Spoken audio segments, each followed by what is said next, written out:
देख रहा हूँ कि सामने देखने में आ रहा है कि माननीय साहब और उनकी पीआर टीम द्वारा जो काम कर रहा है वो बहुत बेहतरीन है। अगर इतना काम वो अगर जांच में कर देते थे, हम मानते थे सेग्रेगेशन हो ही जाता। एक इंटरव्यू में मैंने सुना वो बात कर रहे हैं कि जो ईमानदार है वो तो वापस आ जाएंगे, और अगर कुछ नहीं भी आते हैं तो उनको इतना त्याग और देशभक्ति या कुछ ही नए काम या बहुत पुनीत करते के लिए इतना कुछ तो करना ही चाहिए, वो त्याग की बात कर रहे हैं। तो मैं उनको बता देना चाहता हूँ, मैं मारवाड़ की उस वंश परंपरा का भाग हूँ जिसकी 13 पीढ़ियां तो सिर्फ युद्ध में बलिदान लिया है उन्होंने, समझे। तो मुझे आप त्याग का ज्ञान तो देना ही मत। अब मैं बात कर रहा हूँ कि आपके न्याय की। एक आप यहाँ राजस्थान की वंश परंपरा को तो आप क्या ही जानते होंगे, या वीरता को क्या ही जानते होंगे। मैं बात बता दूं, आपके जस्ट 100 किलोमीटर दूर ही एक महान शख्सियत जन्मी थी, इनका नाम है बलिया के बाबू साहब चंद्रशेखर सिंह जी की, जो एक्स पीएम भी है। उन्होंने एक बात बोली थी कि चंद्रशेखर एक दिन में 2 बार अपनी बात नहीं बदलता है। अरे आप कितनी बार बात आपने बदलोगे? आप कोर्ट में स्टैंड कुछ और दे रहे हो, बाहर आके आप कुछ और कह रहे हो। कोर्ट में आप कह रहे हो सेग्रेगेशन पॉसिबल है, बाहर आके कह रहे हो सेग्रेगेशन पॉसिबल नहीं है।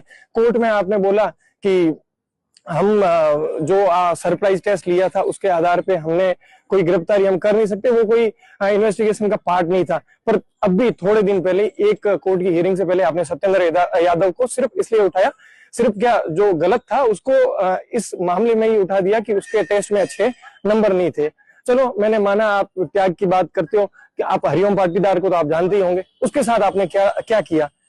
अगर उसके साथ में उसने तो त्याग ही किया था, आपने उसकी आनन फानन में झूठी गिरफ्तारी की। आपको दूसरे दिन ही पता चल गया था कि वो लड़का निर्दोष है, वो डमी नहीं है, पर आपने क्या किया? उसको प्रताड़ित किया। 45 दिन बाद में एसओजी ने अपने इतिहास में पहली बार 169 का कोर्ट में यूज करके उस बच्चे को बाहर निकाला। निकाल के क्या किया? उसको बोला तू मीडिया में मत आना, तू मानवाधिकार के पास में मत जाना, जो हम कर रहे हैं ये पुनीत करते हैं, ये इतना सिस्टम गंदा कर रहे हैं, कुछ गलतियां हमसे भी हो जाती है। उस लड़के ने माना, वो कभी मीडिया के सामने आया ही नहीं। आज आपने क्या कर दिया उसके साथ में? आपने उसमें एक तो उसको वापस बेरोजगार कर दिया और फिर उस पर फर्जी का तब्बा और लगा दिया। मैं बात करता हूँ, एक बात चलती है संयोग और प्रयोग की।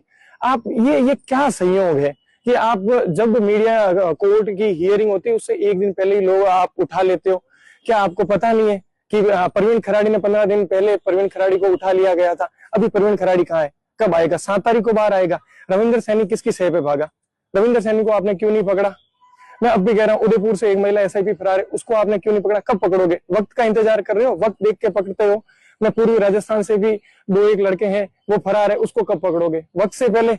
आप पकड़ नहीं रहे हो, आप सिर्फ मीडिया ट्रायल कर रहे हो। अभी मैंने आपका देखा था कि आपने कहा था कि यूनिक बाम्बू, जगदीश बिश्नोई, पौरव कालेर वगैरह इन सब का जिक्र किया। ये 2008 से लगातार सक्रिय है। आप मुझे बताओ, 2008 से अगर वो सक्रिय हैं तो आपने ये ऐसे ही प्रतिक्रिया लाओ, उनकी कितनी गिरफ्तारी किया? 2008 से पहले तो उन्होंने कितनी असंख्य लोगों को लगा लिया होगा। आपने कुछ तो गिरफ्तारियां की होगी, उसके सबूत दो। क्या आपने जगदीश बिश्नोई की संपत्ति फ्रीज की? अगर उसकी आपने संपत्ति ही फ्रीज नहीं की है तो कल आके वापस लगेगा। आप गारंटी देते हो कि वो पेपर लीक नहीं करेगा? आपने बोला कि पौरव कालेर की साली भी इसमें इन्वॉल्व थी। पौरव कालेर की साली, पौरव कालेर पकड़ा गया 14 मई को। 14 मई को पौरव कालेर की गिरफ्तारी के बाद में दूसरे दिन प्रियंका और मोनिका दोनों सीएल लेके वैध तरीके से आरपीए से बाहर गई। 3 दिन उन्होंने सीएल काटी, उसके बाद में फरार रही। 3 महीने वो फरार रही, उसके बाद में उन्होंने वापस अपने मूलभूत, एक ने झुंझुनू और दूसरे ने जैसलमेर में ज्वाइन किया। आपने कुछ एक कोर्ट हियरिंग से पहले मोनिका को उठा दिया। प्रियंका वहीं थी, नौकरी कर रही थी। अगर आपकी लिस्ट में वो फरार चल रहे थे तो वो जिला यूनिटों में नौकरी कैसे कर रहे थे? आपने मोनिका को उठा दिया। प्रियंका अभी कहाँ है? जो आप करते हो कि पौरव कालेर की साली है, साली, वो साली फरार कैसे? वो अभी भी व्हाट्सएप पे ऑनलाइन दिखती है। ये किसके सह पे हो रहा है? आप जवाब दो। हम चाहते हैं कि आप राजनीति मत करो, आप कम से कम अपना काम करो, लोगों के है ना जीवन के साथ में मत खेलो।